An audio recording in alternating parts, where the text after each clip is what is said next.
अगर इस आयत को इस कॉन्टेक्स्ट में से निकाल कर आप लेके जाएंगे तो इसमें अंदेशा है कि ईमान बिर रिसालत की अहमियत जब वो निकल जाए।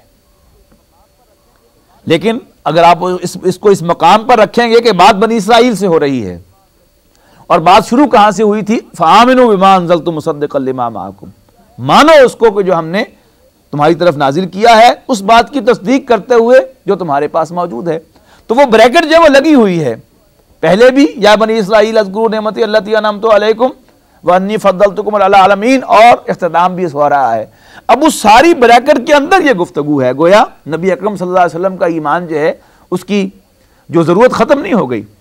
और वैसे भी जिन लोगों ने उससे ये मफहूम लेने की कोशिश की है, यानी उन पर मुझे अफसोस इस बात पर होता है कि उन्होंने कुरान को अल्लाह का कलाम नहीं समझा, इंसानी कलाम समझा है।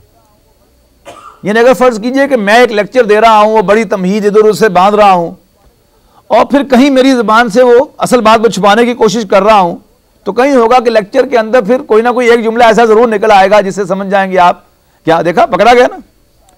और जो तफ्तीश करने वाला शख्स होता है, इन्वेस्टिगेटर होता है, अच्छा इन्वेस्टिगेटर, वो जाहिर बात है कभी सीधी सीधी बात तो कभी किसी ने मानी नहीं, किसी मुजरिम ने, हमेशा इनडायरेक्टली वो बात है। हमारे एक दोस्त हैं फैसलाबाद में, डॉक्टर हैं, वो कहा करते हैं कि मरीज ने कोई बदपरहेजी की हो या कोई उल्टा काम किया हो तो उससे सीधा पूछें कभी नहीं मानेगा, उसको इनडायरेक्टली पूछे बिल्कुल बताएगा।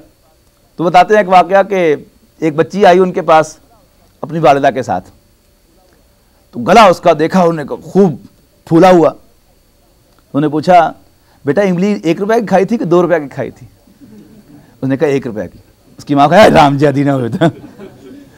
उसकी माँ ने फौरन उसको गाली दी। सारे रास्ते मुझे कहती हुई आई है डॉक्टर साहब को ये ना बताना कि मैंने इमली खाई थी, और अब खुद ही मान गई है। तो डॉक्टर साहब ने कहा कि मैं भी इससे अगर ये सवाल पूछता कि तुमने कोई खट्टी चीज़ तो नहीं खाई, कभी ना मानती।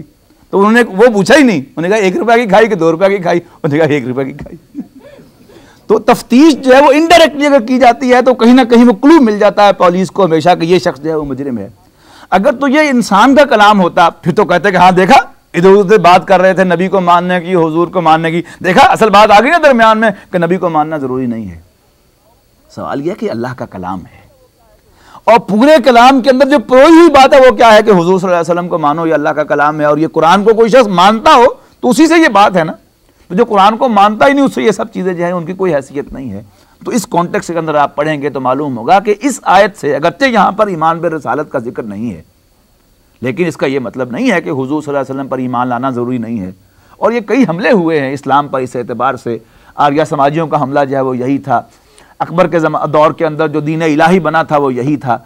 मरहटों की जो सारी की सारी कोशिश थी, यही मशरकी जनूबी हिंद से हिंदुस्तान के अंदर जो जितनी भी कोशिशें हुई हैं वो सब की सब यही हैं। टीपू सुल्तान जो है वो मरहटों से लड़ते हुए जो है वो शहीद हुए थे, आपको पता है।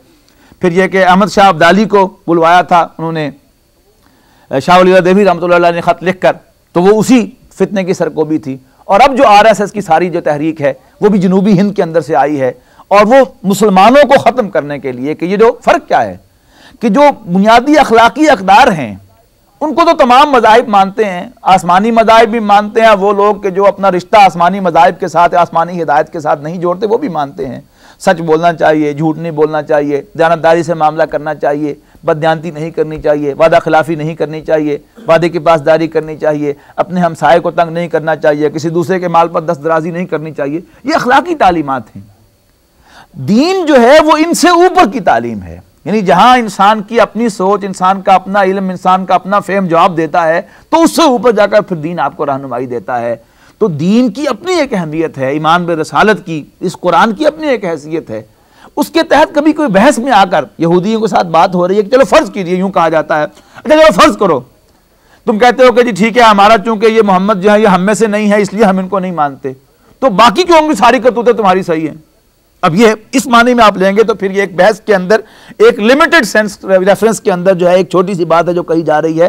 कभी बहस के अंदर ऐसा करना जब वो नागुज़ीर हो जाता है कि अच्छा चलो फर्ज कीजिए कि तुम कहते हो कि हम उसको इसलिए नहीं मान रहे मोहम्मद को सल्लल्लाहु अलैहि वसल्लम के वो बनी इसराइली नहीं है, वो इस्माइली है, और बाकी तुम्हारी करतूतें कौन सी सही हैं। तो फरमाया इन्नल लज़ीना आमनू वल्लज़ीना हादू वन्नसारा वस्साबीना मन आमना बिल्लाहि वल यौमिल आखिर, बेशक वो लोग जो ईमान लाए। अब यहाँ ईमान लाने वालों से मुराद कौन है? जो मारूफ मानों में, कानूनी मानों में हुजूर सल्लल्लाहु अलैहि वसल्लम के मानने वाले।